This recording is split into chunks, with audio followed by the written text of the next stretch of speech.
శాసనసభలో సర్వేపల్లి శాసనసభ్యుడు సోమిరెడ్డి చంద్రమోహన్ రెడ్డి మాట్లాడుతూ ముత్తుకూరు మండలం కృష్ణపట్నం వద్ద పవర్ ప్రాజెక్ట్ ఏర్పాటు కోసం 2008లో 2600 ఎకరాల భూమిని రిలయన్స్ సంస్థకు అప్పగించారని 2008 నుంచి ఆ భూములను ఖాళీగానే ఉన్నాయని రిలయన్స్ 2600 ఎకరాలు అవసరం లేదు అని 30,000 లెక్కన వేసుకున్న ఏడాదికి 9 కోట్ల ఆదాయం పోయిందని ఇండస్ట్రియల్ పాలసీ ప్రకారం భూములు కేటాయించిన తర్వాత 2 ఏళ్లలో పరిశ్రమ కార్యకలాపాలు ప్రారంభం కావాలి అని 2 ఏళ్లు కాకపోయినా 4 ఏళ్లకైనా ప్రారంభించవచ్చునని అలా కాకుండా ఏళ్ల తరబడి భూములను బీడుగా పెట్టి రైతు కూలీలను పనులు లేకుండా పస్తులు పెట్టడం దురదృష్టకరమని ఆ కంపెనీ పెట్టే పరిశ్రమలకు అంత భూమి అవసరం ఉందా అనే అంశాన్ని ప్రభుత్వం పరిశీలించాలని ఇప్పటికే రాష్ట్రంలో ఖాళీగా ఉన్న వేలాది ఎకరాల భూములను ఉపయోగంలోకి తీసుకొచ్చి పరిశ్రమలు ఏర్పాటు చేయాలని ప్రభుత్వాన్ని కోరుతున్నానని అన్నారు. ఇది ఒకప్పుడు థర్మల్ పవర్ ప్లాంట్ కోసం 2600 ఎకరాలు రిలయన్స్ తీసుకోవడం జరిగింది అధ్యక్ష. అది మాకు తెలుసు 2006-07లో జరిగింది 2600 ఎకరాలు. అంటే ఇప్పుడు నేను అనేది ఏంటంటే ఇంచుమించు 18-19 సంవత్సరాలు అక్కడ ఆ పొలం ఖాళీగా ఉండిపోయింది అధ్యక్ష. ఎకరాకి 30,000 వేసుకున్న 2600 ఎకరాలు ఇంచుమించు సంవత్సరానికి ఆదాయం 30,000 వేసుకున్న 8-9 కోట్లు, ఆల్మోస్ట్ 19 years.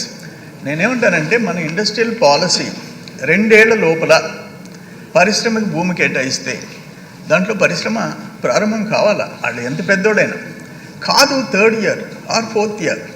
అటు కాకుండా ఇన్ని సంవత్సరాలు భూమిని పెట్టుకొని అక్కడ రైతు కూలీలు కడుపులు మార్చుకుంటూ ఉండటం. అప్పుడు కూడా అధ్యక్ష 3 లక్షల ఎకరాకేనంటే అటు పోర్టుకు కానివ్వండి, జెన్కోకి కానివ్వండి, రిలయన్స్కి కానివ్వండి ఆల్మోస్ట్ 7,000 ఎకరాలు. 3 లక్షలు అంటే నేను ఓడిపోయి ఉన్నా పోరాడి 7,70,000 చేయించాం. ఆ రోజు వీళ్ళు మాట్లాడినారు ఈ కంపెనీల వాళ్ళు, శంషాబాద్లో వస్తుంది 7,70,000 కని, అయినా మేము రాజీ పడలే.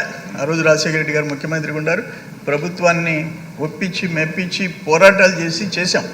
నేనేమంటానంటే ఇప్పుడు కూడా వీళ్ళు ఏమంటారు, 20 gigawatts wafer, 10 gigawatts cell, 5 gigawatts module in faces, తర్వాత బ్యాటరీ రిక్వైర్మెంట్ దానికి వచ్చేసి బ్యాటరీ మ్యానుఫ్యాక్చరింగ్ 15 gigawatts. వీటికి వాళ్ళు 20,000 కోట్లు పెట్టుబడి పెడతాం అంటున్నారు అధ్యక్ష. బై 2029 2029కి ఒక దాంట్లో 11,000 కోట్లు, ఒక దాంట్లో 9,000 కోట్లు. నేను కాదంటంలే, వీళ్ళు రిక్వైర్మెంట్ ఏంటంటే 2,600 ఎకరాలు ఉంది కాబట్టి 2,600 ఎకరాలు మాకు అవసరమని పెట్టారు.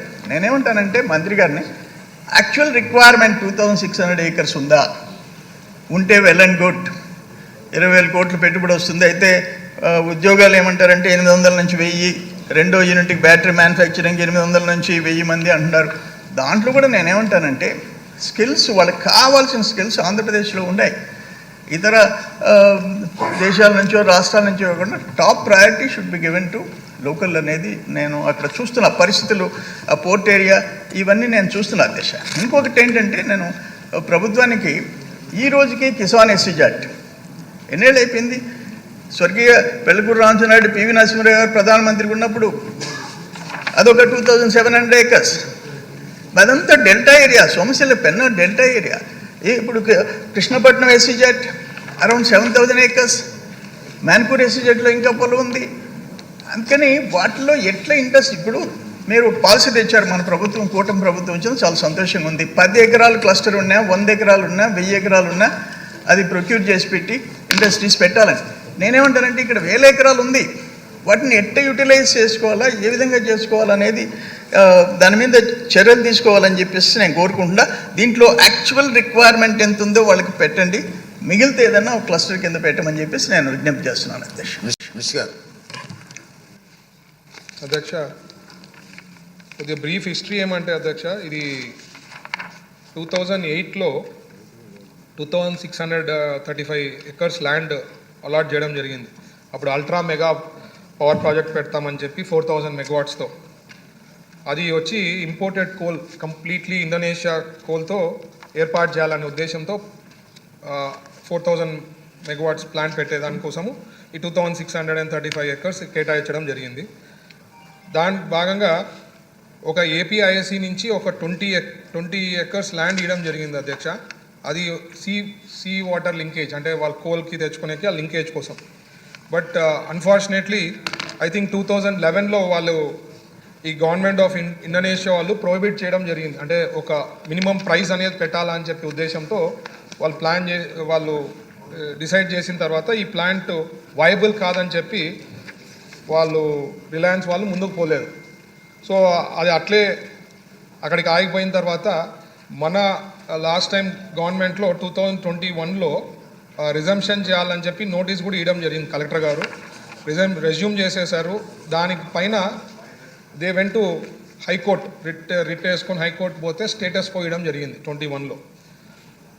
దాని తర్వాత 2023లో వాళ్ళు ముందుకు వచ్చి గ్రీన్ హైడ్రోజను, గ్రీన్ అమోనియా ఈ ప్లాంట్ పెడతామని చెప్పి డిపిఆర్ ప్రపోజల్ చేసుకొని వచ్చి అప్పుడు ఎస్ఐపిసికి ఎస్ఐపిబిలో క్లియర్ అయ్యి ఆ ప్రాజెక్ట్కి గ్రాంట్ చేయడం జరిగింది. అంటే ఫర్దర్ ఇది పోండి అని చెప్పి లాస్ట్ గవర్నమెంట్లో డిసైడ్ చేయడం జరిగింది. మరీ మన గవర్నమెంట్ వచ్చిన తర్వాత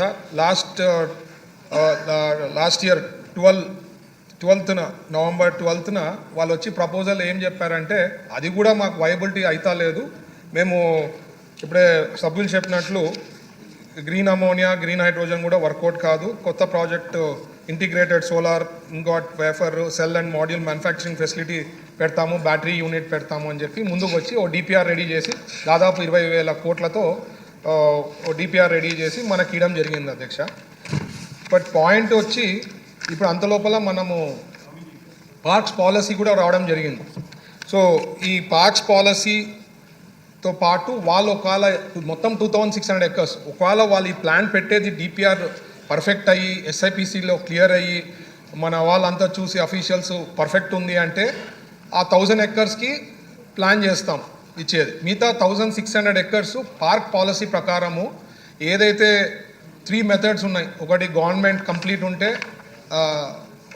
ఒక కేటగిరీ కింద వస్తుంది, గవర్నమెంట్ ప్లస్ ప్రైవేట్ వాళ్ళది ఉందంటే ఒక కేటగిరీ వస్తుంది, ఒకటి ప్రైవేట్ కంప్లీట్ ఉంటే ఒక కేటగిరీ వస్తుంది అధ్యక్ష. సో ఈ కేటగిరీ ప్రకారము వాళ్ళు ఒకవేళ అయితే ఆ కేటగిరీ ప్రకారము మనకి ఏదైతే పాలసీ ఇచ్చామో పార్క్స్ పాలసీ దాని కింద ఎలిజిబుల్ అయితే బ్యాలెన్స్ ల్యాండ్ అలొకేషన్ అనేది జరుగుతుంది.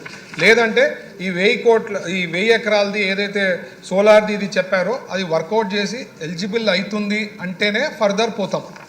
అండ్ ఇదే కాకుండా ఎక్స్టెన్షన్ ఆఫ్ టైము మిగతా వాళ్ళకు కూడా ఒక టైం లైన్స్ పెట్టి చేయండి ప్రాజెక్ట్స్, లేకపోతే ప్రతి ఒక్కరు ల్యాండ్స్ తీసుకొని దానికి ముందు సాగకుండా పోతా ఉంది అని చెప్తున్నారు. కాబట్టి మేము కూడా ఈ మధ్యనే రివ్యూ చేసినాం అధ్యక్ష.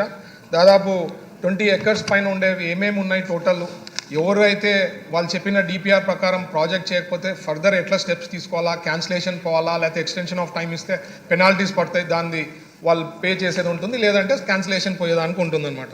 సో ఇవన్నీ ప్లాన్ చేసాము, ఖచ్చితంగా మైండ్లో పెట్టుకొని ఈ 1000 ఎకర్స్ది ఒకవేళ డిపిఆర్ ఎస్ఐపిసిలో క్లియర్ అయ్యి ఎస్ఐపిబిలో క్లియర్ అయ్యిందంటే దాని వరకు చేస్తాం, బ్యాలెన్స్ పార్క్స్ పాలసీ ప్రకారం పోతామని చెప్పి వివరణ ఇస్తాం.